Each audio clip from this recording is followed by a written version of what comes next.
In every generation, God raises up ordinary men and women to fulfill extraordinary purposes, people who, in human eyes, might never have been chosen for great missions. But God sees what human eyes cannot. And so it was with Joshua. Imagine a people weary from wandering 40 years through the desert, marked by murmuring, rebellion, and defeat. Imagine a leader like Moses, man of God, friend of the Almighty, being taken away from the scene. And then Joshua emerges. He was not the most eloquent, nor the most charismatic, but he was the most faithful, the most obedient, the one who, in silence, had learned at Moses' feet, waiting for God's timing to act. The story of Joshua is not just about battles won or lands conquered. It is about unwavering faith in the midst of the impossible, about carrying the responsibility of an entire nation on his shoulders and still standing firm, believing that the one who promised was faithful to fulfill. As we walk through the pages of this story, we discover more than ancient accounts. We find eternal principles for our own lives: courage to face giants, faithfulness in times of trial, and absolute trust in the promises of the living God. Today, I invite you to journey with me through the paths Joshua walked, to feel the weight of leadership, the thrill of victory, and above all, the hope that blooms in the heart of those who trust fully in the Lord. Like this video, share it with someone who needs a word of encouragement and faith, and subscribe to the channel to keep growing in the knowledge of God's Word. Now, let's dive into the story of one of the greatest leaders in the Bible and learn precious lessons for our own walk of faith. Before Joshua became the great commander who would lead Israel to conquer the Promised Land, he was just a young, discreet servant who walked in Moses' shadow. He was the son of Nun, from the tribe of Ephraim, and grew up among a people who, though carrying the promises of God, often showed themselves to be stubborn and unbelieving. It was in the quietness of faithful service that Joshua began to write his story. He did not seek position or glory. His greatest ambition was to serve God, even if that meant simply carrying tents or following Moses through the barren journeys of the desert. While others sought recognition from men, Joshua sought the approval of the Lord. The decisive moment came when Moses, obeying God's command, chose 12 men to spy out the land of Canaan. Joshua was one of them. When they returned, 10 of the spies brought a frightening report. They spoke of giants, fortified cities, and mortal danger awaiting them. Fear spread like a plague among the people. But Joshua and Caleb stood against that wave of unbelief. Their eyes were not on the difficulties but on the promises of God. While the majority saw insurmountable walls, Joshua saw doors opened by the hand of the Lord. It was there, in the face of collective cowardice, that Joshua showed the fiber of a true leader. It wasn't about human courage, but about absolute confidence in the God who delivers, leads, and fulfills his promises. As the years passed and Moses' death approached, under God's guidance, Moses laid his hands on Joshua and set him apart before all the people. The silent servant was now anointed to lead a nation. Not because he was the strongest or the most eloquent, but because he was the most obedient. The Lord had found in Joshua a loyal heart, willing to follow his voice without hesitation. In that solemn moment, God spoke directly to Joshua, words that have transcended generations and still echo for us today. Be strong and courageous. Do not be afraid or discouraged, for the Lord your God is with you wherever you go. Joshua 1:9. It would not be an easy mission. Joshua would have to replace Moses, face mighty armies, lead a fickle people, and conquer unknown lands. But his security was not in his military experience or in the strength of numbers. It was in the certainty that God was going before him. Thus begins Joshua's journey, the story of an ordinary man who, through faith and obedience, became an instrument in the hands of the Almighty God. Taking up the leadership of Israel was not merely inheriting a prestigious position, it was bearing the weight of a sacred legacy.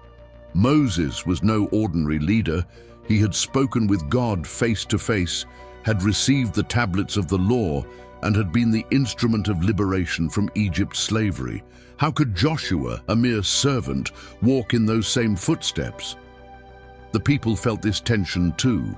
The memory of Moses was alive, his authority unquestioned. Upon hearing of their leader's death, Israel mourned for 30 days. It was a profound grief, a farewell not just to a man, but to an entire era of miracles, divine guidance, and renewed hope. Now, all eyes were on Joshua. Could he lead the people with the same wisdom, or would they fall into discouragement and fear?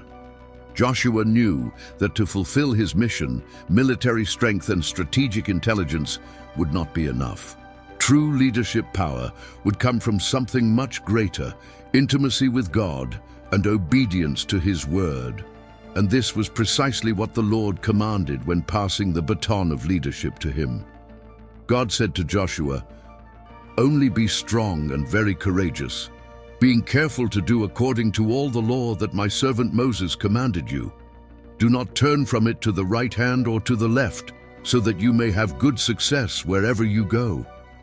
Joshua 1:7. Joshua's mission was clear, to lead the people in conquering the promised land. But even more importantly, he needed to keep alive the spiritual commitment Moses had established between Israel and God. The land could not be taken merely with spears and swords. It would be conquered through faithfulness, purity, and trust in the Lord. Before initiating military campaigns, Joshua did something essential. He called all the people to remembrance. He reminded them of the promises made to Abraham, Isaac, and Jacob. He spoke about the God who had freed them from slavery, sustained them in the desert, and protected them from enemy nations. The people needed to remember who they were, and more importantly, who the God they served was. Joshua understood that the greatest mission of a spiritual leader is not merely to lead physically, but to keep the people's hearts aligned with the will of God. A nation may have the sharpest weapons and the bravest soldiers, but without the Lord's blessing, all would be in vain. The legacy of Moses was not a heavy burden for Joshua. It was a burning torch he now carried with fear and trembling, knowing that the success of the mission would not depend on him, but on continuous faithfulness to God. And so, with renewed courage, Joshua prepared to cross the Jordan. The conquest was about to begin, but before facing the enemies outside, he needed to ensure the people were prepared within, with faith, obedience, and hearts turned toward the Lord. Before he could draw his sword, Joshua needed to strengthen his heart. The conquest of Canaan would not begin at the walls of Jericho, but within each Israelite, where faith is tested and courage is forged. Joshua understood that marching into battle was not enough. It was necessary to align the entire people with God's will. That's why, before any military movement, he rose as a spiritual leader. The command was clear: prepare yourselves, sanctify yourselves, and trust. Consecrate yourselves, for tomorrow the Lord will do wonders among you. Joshua 3:5. It was as if God was saying, before I open paths before you, I want to open space within you. Preparation for conquest demanded more than weapons. It required clean hearts, steady minds, and eyes fixed on the promise. Joshua also organized the next steps with wisdom. He chose 2 spies to go to Jericho, the first city they would face. Unlike Moses, who had previously sent 12, Joshua sent only 2. It was a strategic and spiritual decision. Fewer voices meant less room for doubt and fear, and God honored that prudence. The spies found refuge in the house of Rahab, an unlikely woman who would become a crucial link in God's chain of miracles. Meanwhile, Joshua led the people to the banks of the Jordan. a mighty river overflowing at that time of year, an impassable obstacle ahead. Behind them, the desert. Before them, the promise, but also the challenge. The heart of any ordinary man would have wavered, but Joshua did not rely on his own strength. He knew that God's hand never fails. He trusted that just as the Lord had parted the Red Sea for Moses, he would also open the Jordan for Israel. There, at the edge of the impossible, the people were called to take the first step of faith.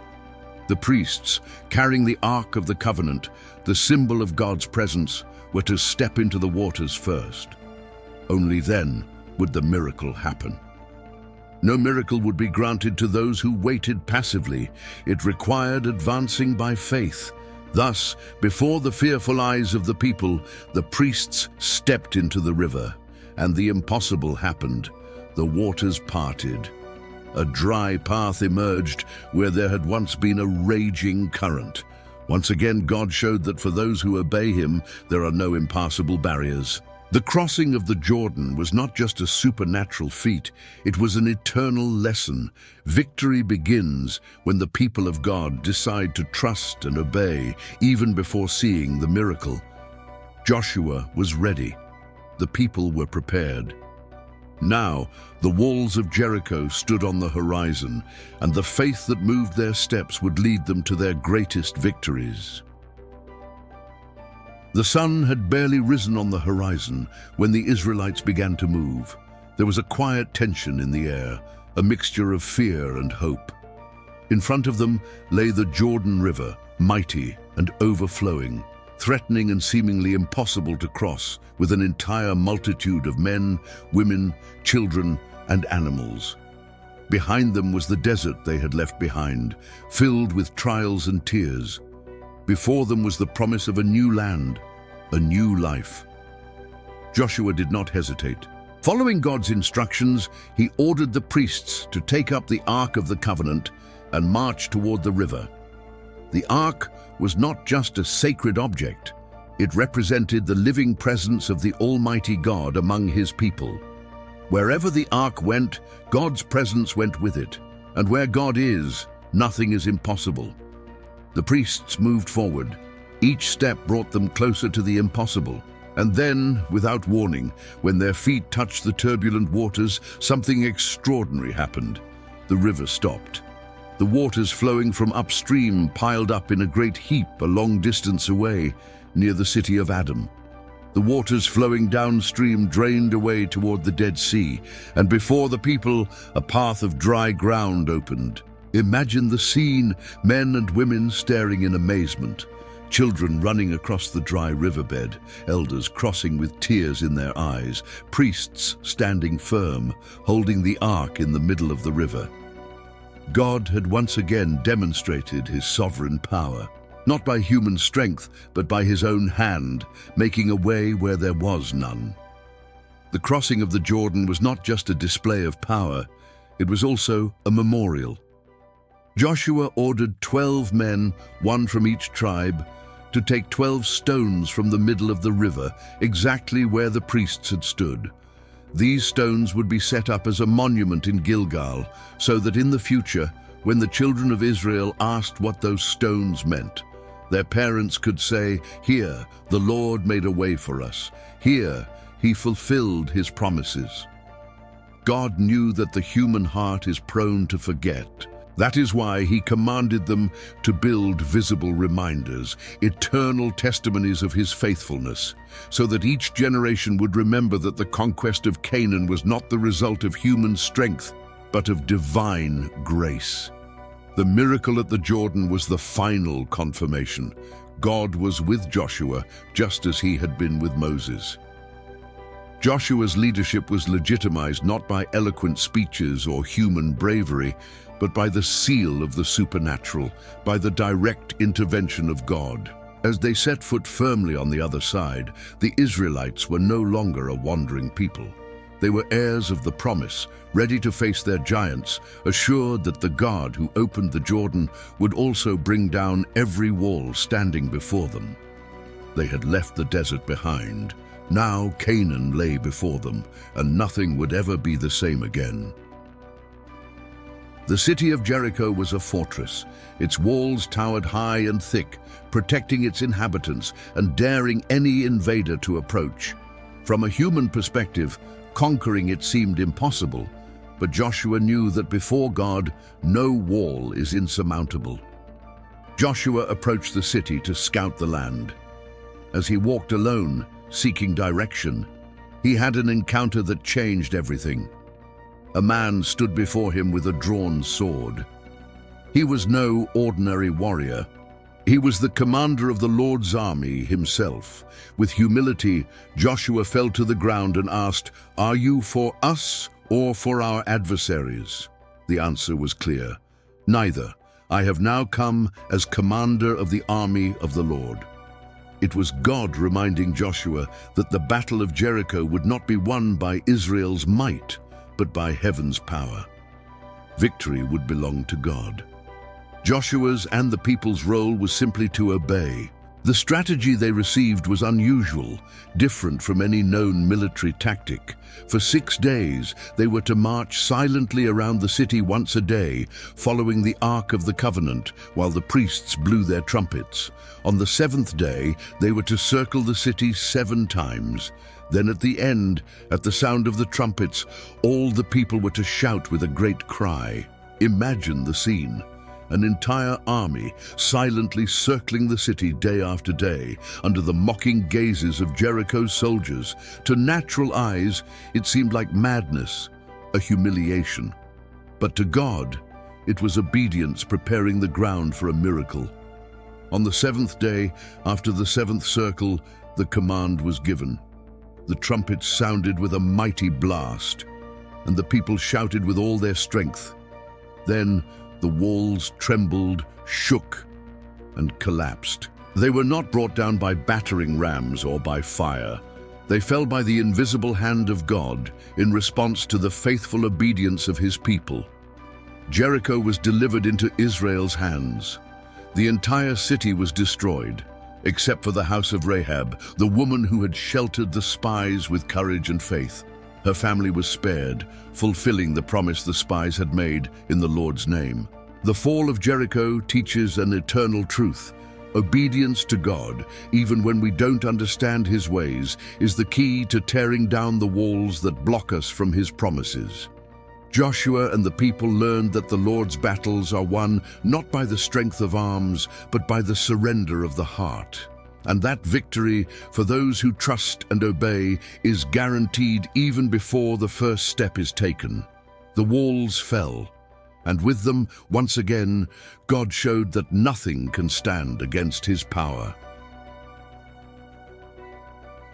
After the astonishing victory over Jericho, the Israelites were filled with confidence. They felt invincible. With God on their side, they believed no city, no army could stand against them. But it was precisely at that moment of euphoria that a grave mistake was made, a hidden sin that would bring serious consequences. Before the conquest of Jericho, Joshua had given a clear command. Everything in the city was to be consecrated to the Lord. Gold, silver, bronze, and iron articles were to be brought into God's treasury. Nothing was to be taken for personal use. The victory was holy, and obedience had to be complete. But a man named Achan from the tribe of Judah saw something he coveted. Amid the ruins of Jericho, he found a beautiful Babylonian robe, 200 silver coins, and a bar of gold. Tempted by greed, Achan took those items and hid them inside his tent. It seemed like a small, secret act, but in God's eyes it was betrayal. Unaware of the hidden sin among them, Joshua sent men to conquer the next city, Ai, a small city, nothing compared to Jericho. It seemed like an easy victory, but to everyone's shock, Israel was defeated. 36 men died in battle. The people were stunned. Joshua tore his clothes, fell face down before the Ark of the Covenant, and cried out to God, unable to understand what had happened. The Lord's response was direct and severe.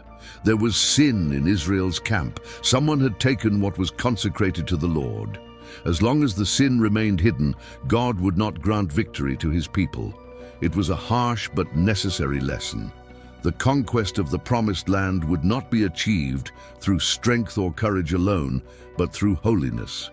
God demanded purity, absolute faithfulness. Joshua, obeying God's instruction, summoned all the people. Tribe by tribe, family by family, man by man, until Achan was identified. Confronted, he confessed his sin, and as God had commanded, Achan, along with everything he owned, was destroyed. It was a moment of deep sorrow for Israel, but it was also a turning point. That episode taught them that no victory is guaranteed when the covenant with God is broken. Even among miracles and conquests, God demands a pure, surrendered heart. The defeat at Ai and the judgment upon Achan showed Joshua and all of Israel that holiness is not optional. It is the foundation upon which true victory is built. Only after dealing with the hidden sin could Israel rise again, conquer Ai, and continue the mission. More than prepared soldiers, God sought a holy people, one that could reflect his glory in the land he had promised them. With sin purged from among them, the path to the conquest of Canaan was reopened. Israel, now purified and strengthened by the bitter experience at Ai, advanced with renewed confidence.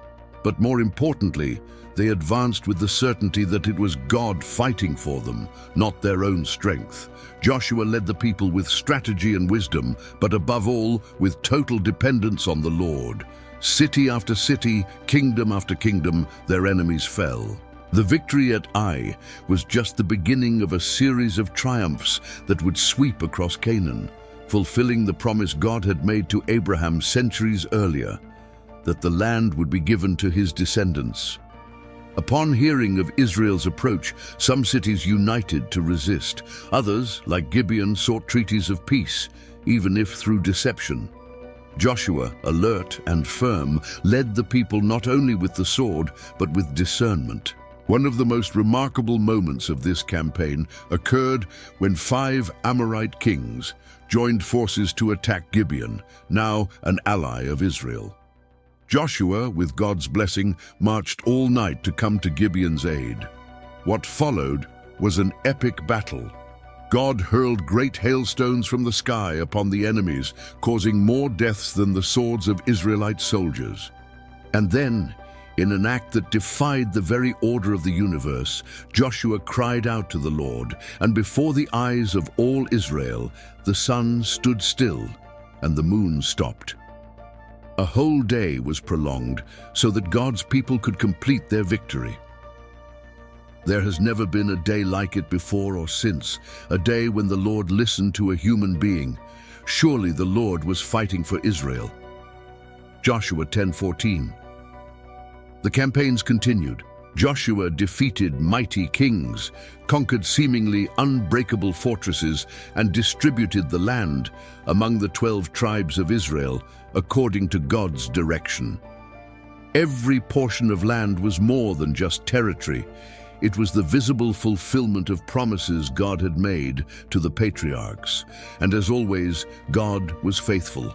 Everything he had promised, he fulfilled. Joshua knew that every victory, every conquest, was the result of God's mercy and faithfulness. It was not human merit, but divine grace. And it was this awareness that kept the people reverent, celebrating the mighty hand that had led them. The promised land was now a reality. The people who had once been slaves in Egypt now lived in cities they had not built, ate from vineyards they had not planted, and rested under the shadow of promises fulfilled. But one final and great challenge remained: to keep the faith alive amid prosperity. Time passed. The wars ceased. The land was at peace. Israel now lived in the promises, surrounded by blessings that had once seemed so distant. Joshua, now old and advanced in years, knew that his time was drawing to a close. And like every true spiritual leader, he understood that the greatest battle was not against armies, but against forgetfulness, the human heart's tendency to drift away from God when everything is going well. So Joshua summoned all the people. He gathered the elders, leaders, judges, and officers. It was time to remind, to warn, to deliver his final and most important legacy. With a firm yet emotional voice, Joshua recounted their history, from the calling of Abraham, through the deliverance from Egypt, the crossing of the desert, to the conquest of Canaan. He reminded them how God had fought for them, how every victory had been a gift of divine grace. But now, with the land conquered, a new risk emerged. The risk of forgetting the one who had given them everything, of being seduced by the gods of neighboring peoples, of abandoning the living God for the comfort of their conquests. Then Joshua placed before the people the most important challenge of their lives. Now, therefore, fear the Lord and serve him in sincerity and in faithfulness. Put away the gods that your ancestors served beyond the Euphrates River and in Egypt, and serve the Lord. But if serving the Lord seems undesirable to you, then choose for yourselves this day whom you will serve. Joshua 24:14-15. And with the same courage that had marked his entire journey, Joshua declared with conviction, "But as for me and my house, we will serve the Lord." This was not just a beautiful phrase, it was a decision sealed with his own life. Joshua knew that ultimately, each man, each family, would have to make their own choice. And that choice would determine not just their immediate future, but the spiritual destiny of an entire generation. The people, moved by the remembrance of God's deeds and by Joshua's spiritual authority, responded firmly, "We will serve the Lord our God and obey his voice." Satisfied, Joshua established a covenant with them that day. He set up a large stone as a witness to their commitment, and then, in peace, he completed his mission. Shortly after, Joshua, servant of the Lord, died at the age of 110 years. He was buried in the land God had given him, a land he had helped to conquer through faith, courage, and obedience. His legacy was not just one of military victories, but of unwavering faith. Joshua proved that one man who walks with God can change the destiny of an entire nation. And his voice still echoes through the centuries, challenging each one of us. In a world full of choices, the most important one remains this: whom will you serve? The story of Joshua teaches us that the greatest victories are not given to the strongest, but to the most obedient. He shows us that trusting in God, even when faced with the impossible, opens paths where there once were only barriers. Joshua was an example of courage, faith, and loyalty, but above all, he was a man who chose to serve the Lord with all his heart until the end of his life. Today, Joshua's voice still speaks to us. Amidst life's battles, temptations, and challenges, it is necessary to make a choice. Whom will you serve? May your answer be as firm as his. As for me and my house, we will serve the Lord. If this story touched your heart like this video, share it with someone who needs to be strengthened in their faith, and subscribe to the channel to continue learning precious lessons from God's Word. May the Lord bless you abundantly and strengthen you in every battle of your life. I'll see you in the next video.